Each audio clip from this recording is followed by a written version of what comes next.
Welcome back into Talking Fitchburg. We're out and about, a little bit windy today, a little rain last night here in Fitchburg, but that's not why we're here. We're here in O'Brien territory and here with Catherine with the Fitchburg Historical Society, and we're lucky enough that longtime Fitchburg resident and is going to give us a little bit of history here of where you grew up. And I've been just asking you lots of questions since we got out here because it's just amazing. You showed us some photos. It's just amazing to see what it was like to what it is today. I mean, Yes. it's pretty impressive. It is, and I think houses sit very silently and quietly and take in the families that live there, and I think it's up to the families to tell the story of the houses themselves. So the house behind us here on South Seminole Highway is located right by the Badger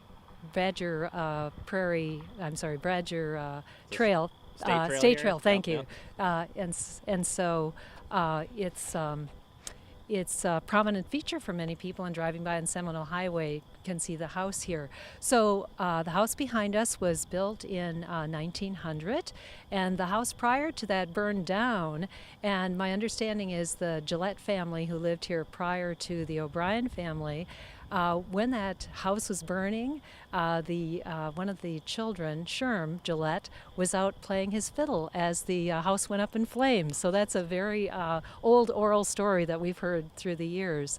The house was, when it was built in 1900, kind of Victorian style, very ornate porch in the front.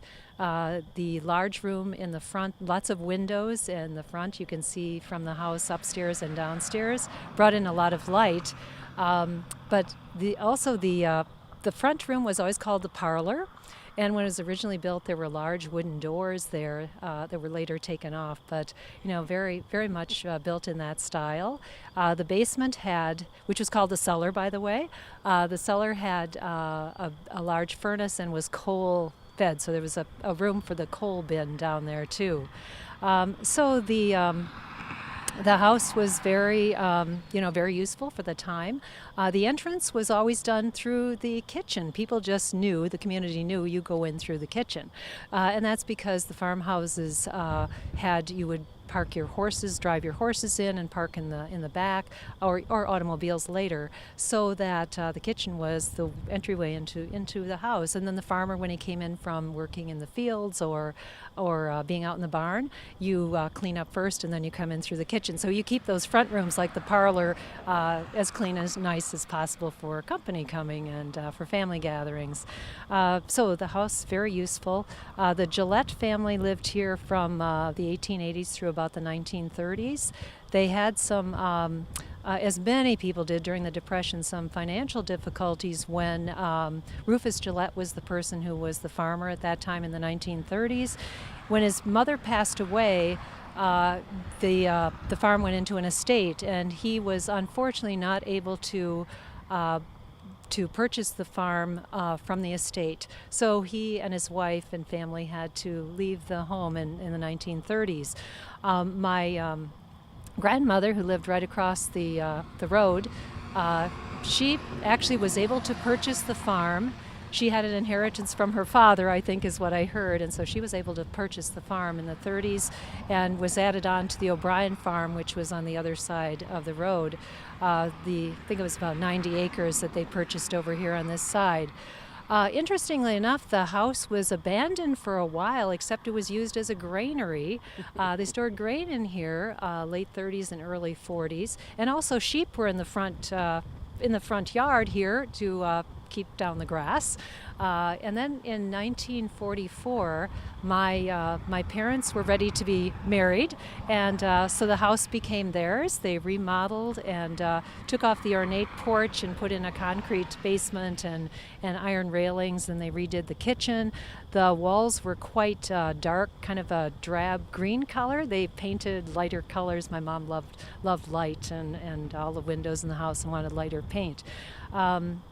So they moved in 1944, and then we grew up here.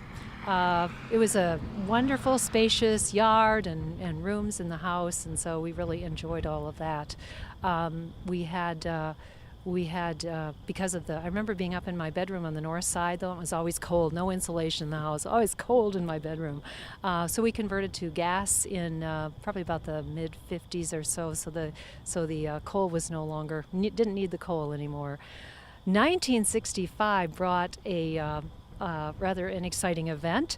We were sleeping one warm June night, and we heard crashing and loud noises and the crackle of glass in the kitchen. And we had, much to our surprise, a tornado had come through on the south side of the house, just beside the house, took down our large maple tree, a large willow tree. The corn crib was taken off its foundation, as well as the chicken house. The chickens were out loose in the yard. It was quite exciting, and we just were so lucky because the tree barely missed going into the house where we were sleeping that night. So it took a lot of cleanup, but we all worked on that together and got through that. So it's it's an amazing story, and I'll tell you what, we'll pick it up next time. We ran out of time here, but we'll pick it up next time and learn a little bit more about the farming here and going to school and all of those minor things that growing up. So appreciate the time, and it still looks very nice house, very cool property here. So Catherine from Fitchburg Historical Society, we'll pick up this conversation next month, and you'll want to tune in for that. For now, we'll take a quick break. You are watching Talking Fitchburg.